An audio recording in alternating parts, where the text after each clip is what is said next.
n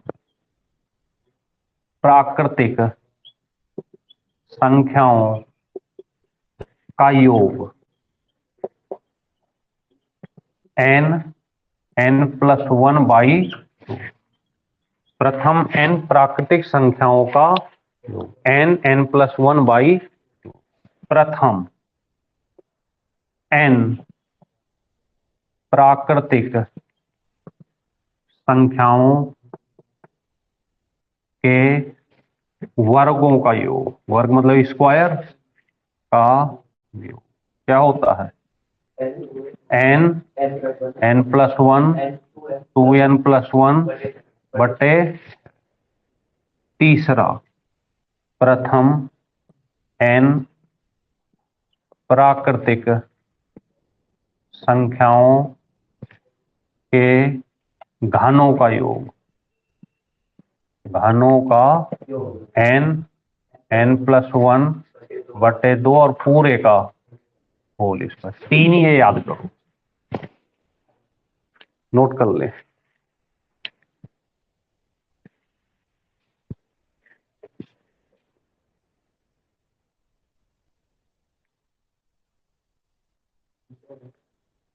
चिंता न करो, 18 तारीख से पूजा, ये क्लास आपकी जो चल रही है, ये क्लास का टाइम होगा 12 बजे या 12:30, 12 से ही कर देंगे, 12 या 12:30 जो भी डिसाइड हो जाएगा, ये टाइम फिक्स कर देंगे। मॉर्निंग में बड़ी दिक्कत आ रही है और समस्या भी एक साथ दोनों को पढ़ाने में भी आती है, ऑफलाइन ऑनलाइन को।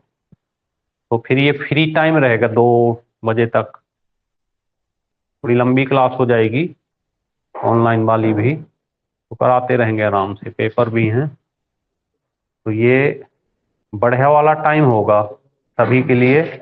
सुबह का टाइम आराम से पढ़ो, बैठ के काम वाम करो घर के, और बाद में फिर आराम से नहा धो के क्लास लो। लिख गया? चलिए तो ऑनलाइन का क्लास का जो टाइम होगा वो 12:30 से कर देंगे, तो आराम से पढ़ते रहेंगे, 2-2:30 बजे तक हम भी फ्री रहेंगे, आप भी फ्री रहना। हो गए? तो 3 तो ये प्राकृतिक, प्राकृतिक मतलब होता है नेचुरल नंबर, प्राकृतिक को कहते हैं नेचुरल, ठीक है ना। अब हम नेचुरल नंबर वो संख्याएं जो 1 2 3 4 काउंटिंग नंबर एक तरह की होती हैं, जिन्हें नेचुरल कहते हैं, गिनती जिनको कहते हैं, ठीक है। इसके बाद फिर दूसरे डिजाइन में यही 3 इवन नंबर पे आते हैं, किस पे? सम संख्याओं पर। तो सम संख्याओं के 3 तैयार कर लेते हैं, तो लिखें प्रथम n लगातार, प्रथम n लगातार सम, सम का मतलब होता है इवन नंबर, सम संख्याओं का योग क्या होता है? सम संख्याओं का, प्रथम लगातार n सम संख्याओं का योग क्या होता है?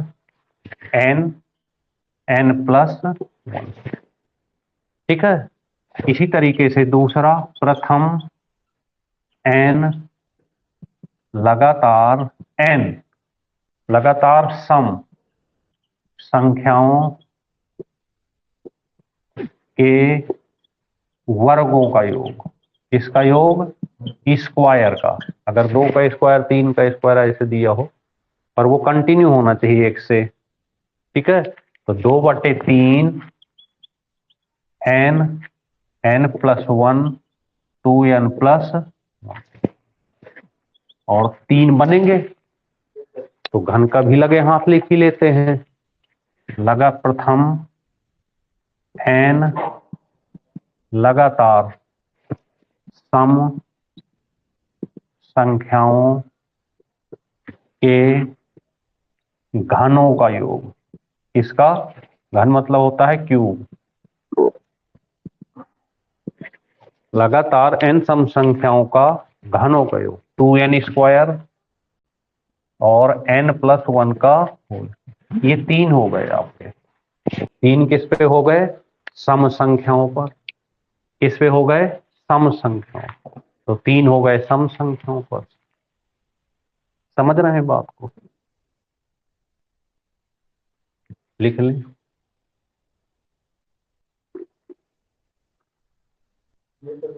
इस बार सोच रहे हैं ऐसी मैथ पढ़ा दें कि आप भी याद करो लाइफ टाइम, कोई भी एग्जाम दो, सारे एग्जाम क्लियर हो।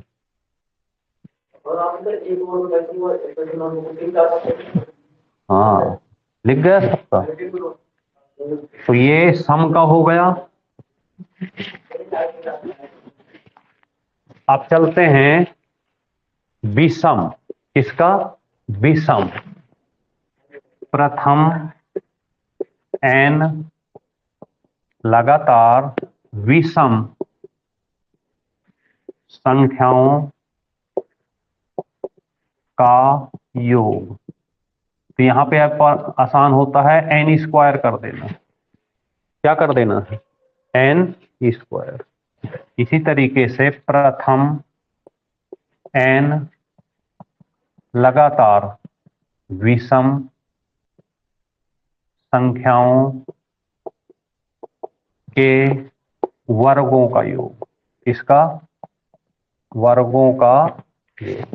प्रथम n लगातार विषम संख्याओं के वर्गों का योग 1/3 n, 1/3 n, 4n square minus 1, 4n square minus 1। प्रथम n लगातार विषम, विषम मतलब ओड नंबर होता है, याद रखना, ऑड नंबर। विषम संख्याओं के घनों का योग। प्रथम n लगातार विषम संख्याओं के इसका योग, घनों का योग, n स्क्वायर ब्रैकेट में 2n स्क्वायर माइनस 1, ये होता है घनों का योग। समझ गए? तो ये 3, 3, 6 और 3, 9 हो गए।